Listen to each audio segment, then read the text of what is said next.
All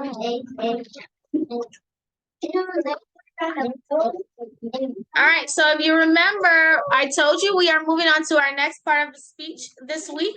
We are finished with the nouns. We completed our lesson on nouns. What type of nouns? Common and proper, person, place, thing, or idea. Now we are moving on to what's called a pronoun.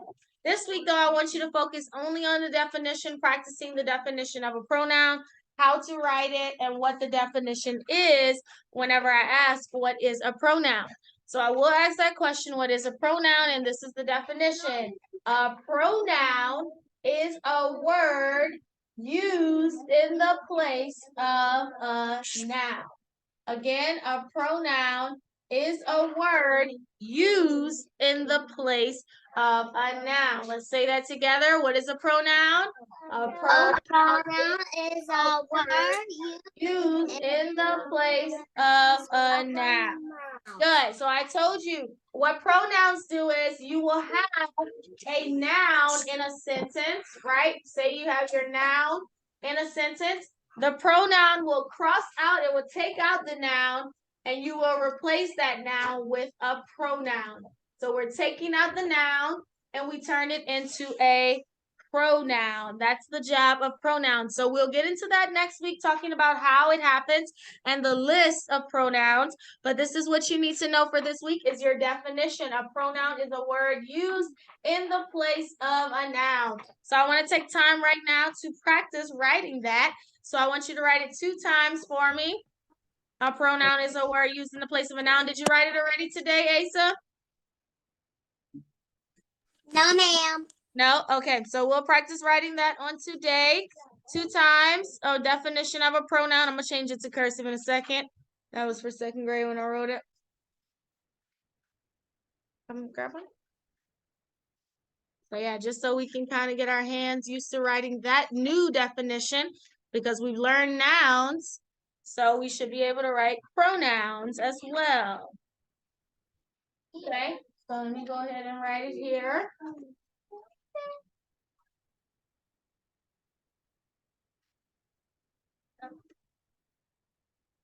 All right, they. Pronoun.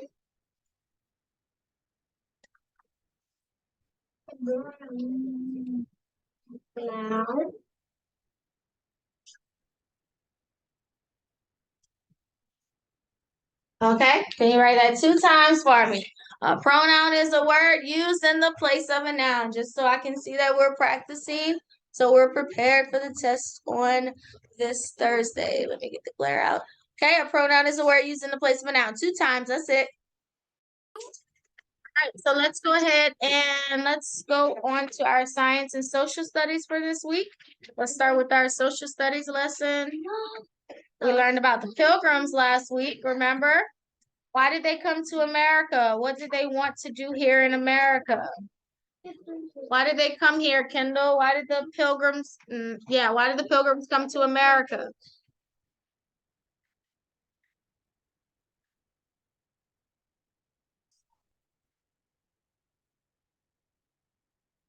Not that. That was another reason. Does anyone remember why the Pilgrims came to America in the first place?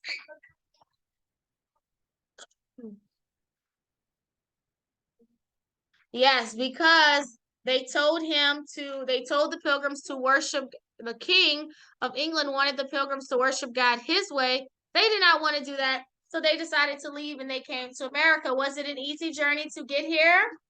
No. What was the name of the ship they traveled on? The Mayflower. They traveled on the Mayflower to get here in America. When they got here, what season was it? Not that's the holiday was season, like the weather. What season was it? Okay. It was winter. It was winter when they got here, so it was cold. So that means they didn't have much food at all. But who helped them?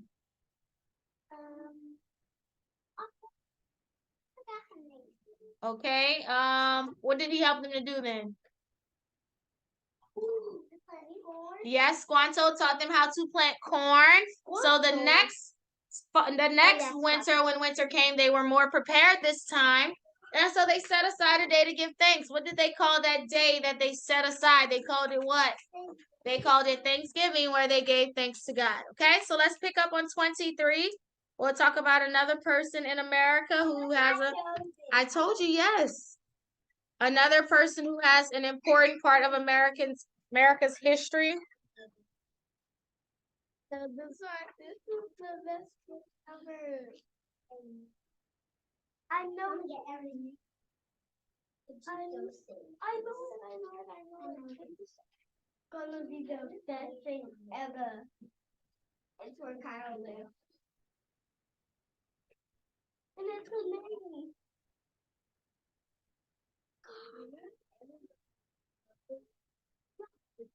All right, so we are going to talk about George Washington. George, well, yeah, page 23. Next lesson. Page 23, George Washington.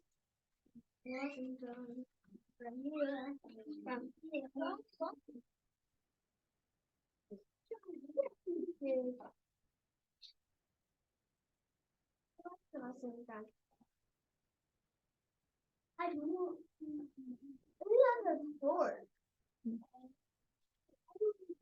All right, so let's talk about George Washington.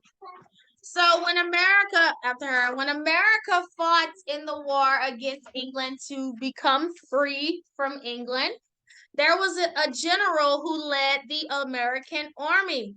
This man's name was George Washington. He was born in Virginia and he grew up on a farm.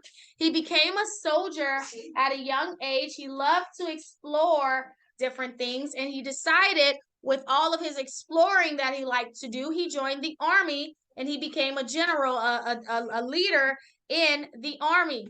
So when it came time for America to fight against England in the war, this man led the war, meaning he was the captain. I don't remember that apple-graph. That was last week we did that. This man had led the army in the battle against England, and guess who won? America won, and it was because of this man. It was because of the Lord, but because of this man's bravery, he led the army, and this man is named George Washington. So because George Washington was brave and honest, a lot of people respected him. Could you stop? A lot of people respected him and decided that when it was time for them to have a leader for the country, they said that he would be the perfect pick. Okay? So this man led the army against England. Let's go ahead and look at 24. After the war was over, George and the army that he led had won. Okay? So he led a bunch of the men to write what was called the United States Constitution, which is a set of laws for our country. And when America was ready to pick their first president, their first leader, everyone said the perfect pick would be who? George Washington. They said he would be the perfect pick for the very first president of America. We are now a free country from England. We need a good leader, a brave leader. They remembered how George Washington had led the army to victory in the battle. So they said he would be a perfect leader for our country. So his nickname is called the Father of his country because he was the first president in America. So when America started as a country, he was chosen as the very first president. So he's called the father of his country. He was very courageous and honest, and that's why he was well respected. And so George Washington, being that he was our first president, a lot of things are named after him. One of those things is there's a city called Washington, D.C. Have you heard of Washington, D.C. before? The city?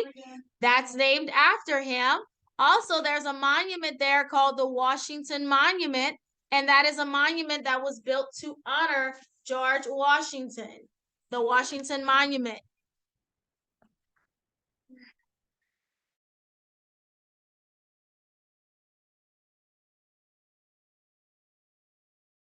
Okay, So George Washington, not only that, not only does he have a city named after him, there's a monument named after him, but also the dollar bill, the $1 bill, guess whose face is on there? George Washington. So you see, he was an important leader in America, and that's why we see so many things that honor him today, because he was chosen as the first president of our country. Okay, and his nickname is the father of his country because he was the first president. So on 25, there's a story about a cherry tree. It's not really a true story. It's just a story that they tell about George Washington because a lot of people say that he was an honest person. So I'm gonna read it. George Washington, when he was a little boy, he had a new little hatchet, which is an axe. And to try it out, he cut down a young cherry tree. And his father asked, who did this? And so George, instead of lying, he told his father the truth, and he told his father that it was him that cut down the tree with his little hatchet. So this point of the story is to say how from young, George Washington would always tell the truth, and even as an adult, he was a brave and honest man. He was a general in the army that fought against England to become free. And because he was brave and because he led the army to victory, he was chosen as the first president, and his nickname is the father of his country. Okay? All right, do you understand George Washington? So George Washington, he was chosen as the first president. There's a city named after him, a monument named after him, and he's also on the $1 bill, and he's on the quarter. Okay? All right. So that's your social studies lesson this week on the very first president of our country, George Washington, and why he was chosen as our president. Oh, you have to use this word and put it with each sound. Oh. Yeah. Vocabulary first letter. All right, let's go ahead and move on to your science book. Let's talk about our next sense this week. On page 22.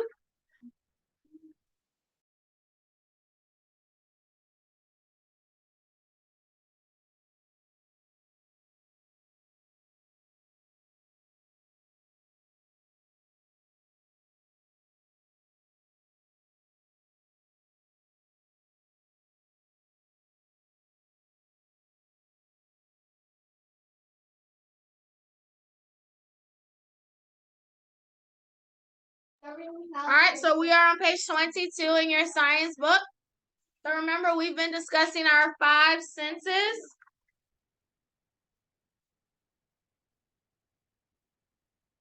Our 5 senses, we have a total of 5 senses. So we've covered 3 so far. We've covered sight, we've covered hearing. Last week we covered smell, and this week we're moving on to our next one. This is probably my favorite sense because this sense allows us to enjoy so many things. So we're going to talk about our tongues this week, and our tongues give us the sense of taste. Our tongue gives us the sense of taste. We can taste things because of our tongue. We would not be able to taste anything if we did not have a tongue. So we have to thank the Lord for giving us a tongue where we are able to taste all kinds of good foods, especially those who like to eat, like us, like me. Okay, so my tongue, a little member. Oh boy, ice cream. Strawberry is my favorite flavor. What kind do you like best? If I close my eyes, I can still tell what flavor I am eating. My tongue is God's wonderful gift to me. God wants me to eat the right food. God wants me to eat the right food. So yes, our tongues are so important because we can taste all of the wonderful things that we love to taste because of our tongues, right?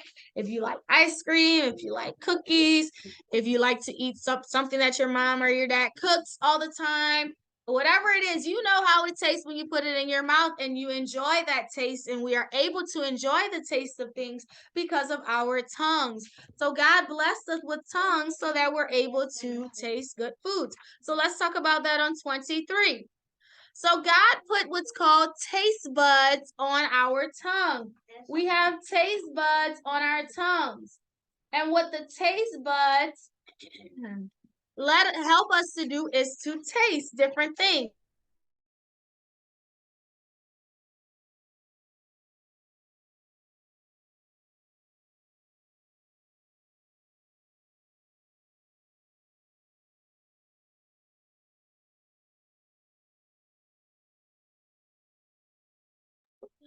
Okay, so we have taste buds, all of our tongues, and our taste buds help us to taste. So when we put food in our mouth, it rolls all around our tongue. Now, each part of your tongue has a different section of a different taste bud. Okay, so the four tastes that we can taste are sweet, sour, salty, and bitter. Those are the four tastes: sweet, sour, salty, and bitter. So when we put a fry in our mouth, we are able to taste the salt from the fry because we have a salty taste bud. When we put a lemon in our mouth, we can taste that it is sour because of our taste buds. When we put chocolate, dark chocolate, for example, in our mouth, we can taste that it is bitter. Or when we put cookies in our mouth, we can taste that it is sweet because of our taste buds. So the four tastes are sweet, sour, salty, and bitter. Those are the four tastes that your taste buds give you. Can you?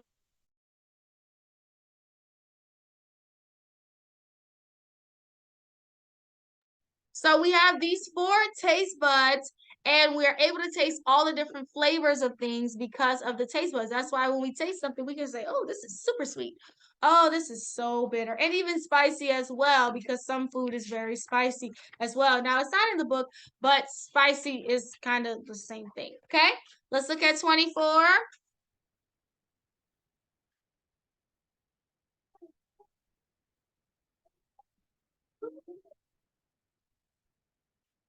Your tongue can taste four things: sweet, sour, salty, and bitter.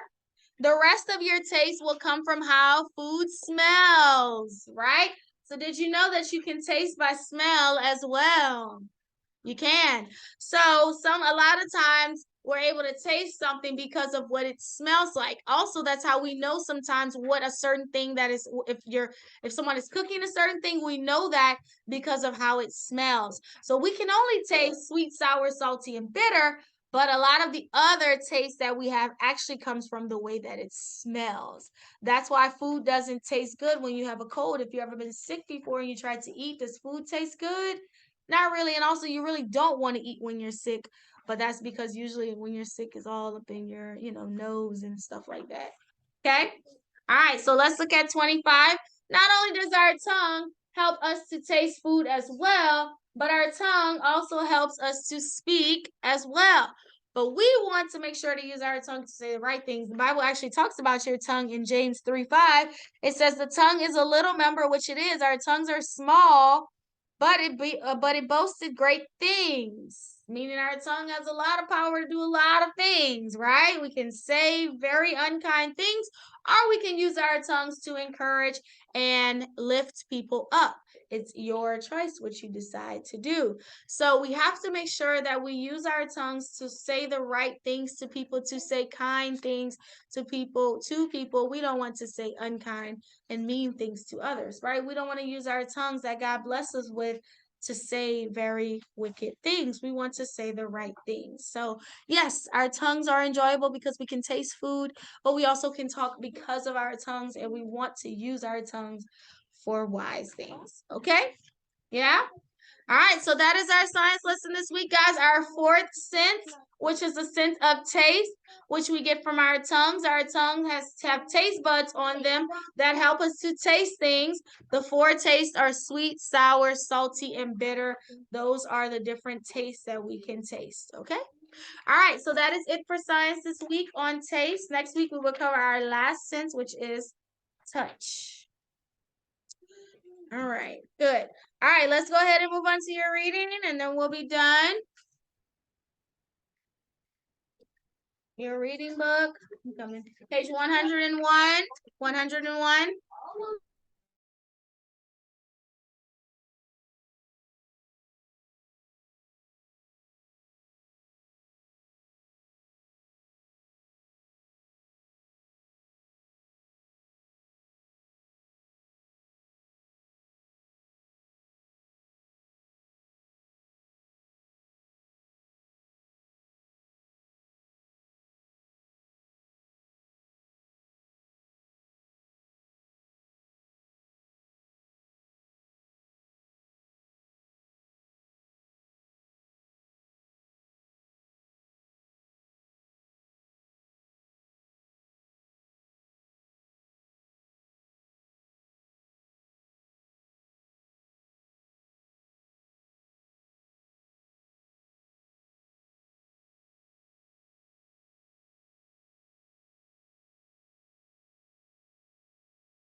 All right, let's look at page 101, Joan's Pet Toad.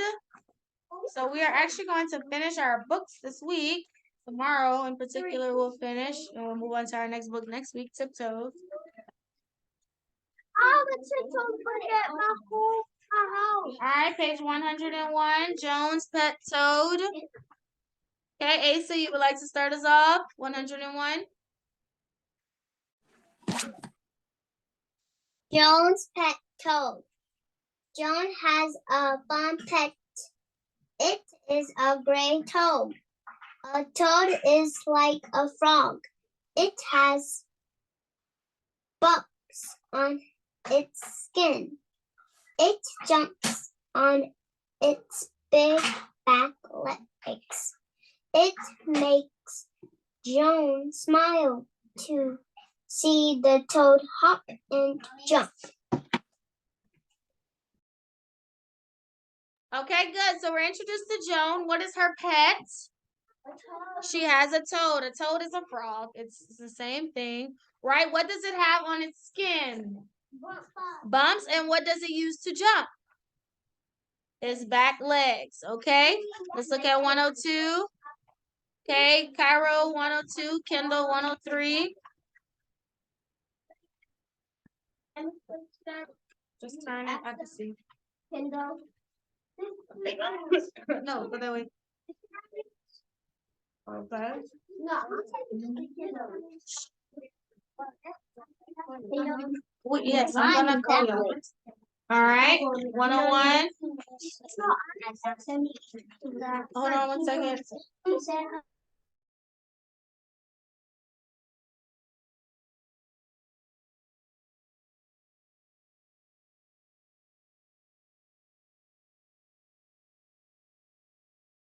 All right, go ahead. God made the toad. Joan. Joan made the toad a hole. The toad sits in and sits in its hole. It likes poke and crow.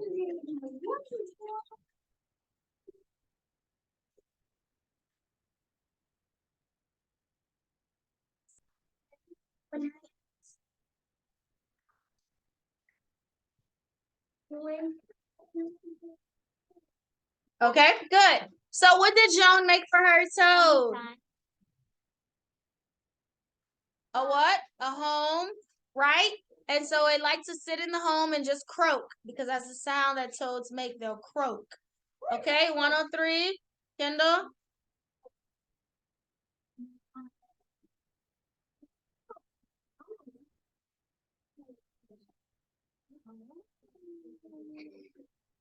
The toad sat in its home.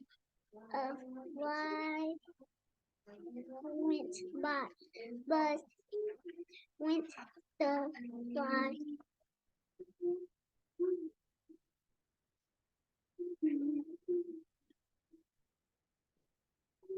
Zip. Zip. And went the toad. Toad.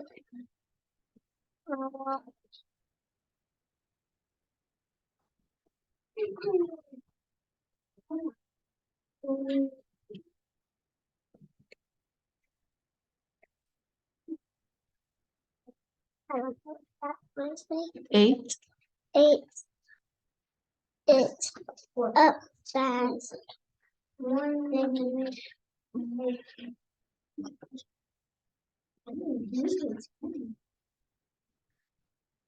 John's mom likes the toad to eat the blood and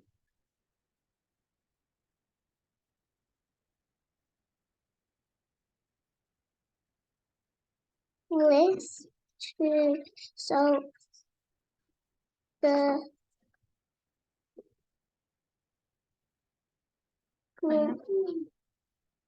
plants will He's safe. Good. So the toad is just sitting in his home. What insects flew by? A fly. A fly. Did he eat it? Yeah. Yep. So not only did he like to eat bugs, but what else did he like to? Well, he ate the bugs because what did he keep the bugs from eating? In boxes.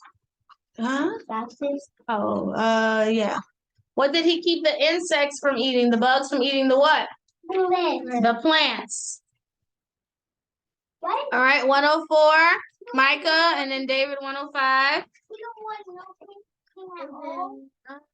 Photograph that you use for that? No. How many children voted? Not two. You need to go count all of them. No. Okay, 104. I'm thinking. Let me see. If you can- John likes to see the toad hop and jump. If it hops to the road, John gets it back. No, toad, hop on the grass, not on the road. The grass is safe. Go, toad, go. Hop fast. Why you not running? Okay. So, Joan enjoyed seeing her toad hop and jump, but where did she not want him to hop? The road. In the road. She told him to stay where? In the grass. It was safer in the grass. Okay, David, 105. Okay.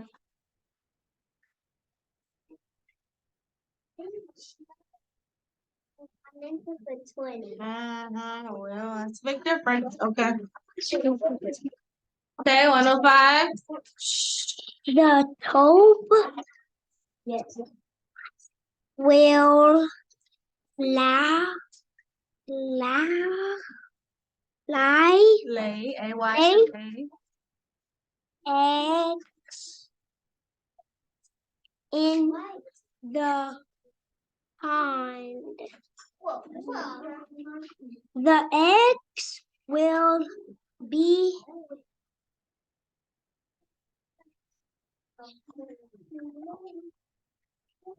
A. had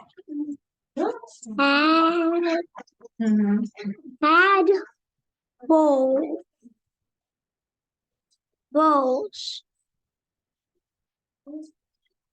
will be told.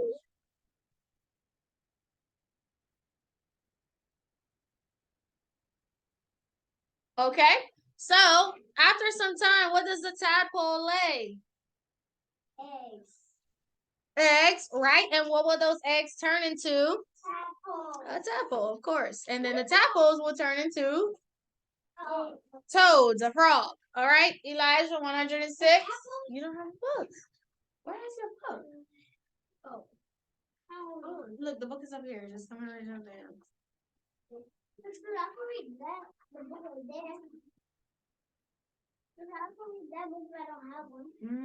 Well. And Joan will get lots of pet toads to eat the bugs on mom's plants. Joan's mom is glad God made toads, and so is Jan. Joan. Let's try again. So Okay, is Joan. All right. Excuse me. Okay, so now since Joan's pet toad laid eggs, what will Joan have a lot of? Toads. She's gonna have a bunch of toads now, right? But the toads are gonna be helpful because what will they keep off of mom's plants? Bugs. They'll keep bugs off of mom's plants. So Joan loves her pet toad and she's glad that God made toads. So was that a good pet for her? Yeah. Yeah, it has its benefits. Yep. All right, good. So that's our reading story on today about Joan's pet toad. Tomorrow we'll read about Duke and Tim Tom and Rib Rab. Okay? That's what we'll read on tomorrow, and we'll finish our book tomorrow. Okay. All right. Awesome. All right. That is it for us today. Asa, it was good seeing you this afternoon. I will see you tomorrow morning for Bible. Okay. You have any questions before we go? No. All right. Have a good day. Bye bye.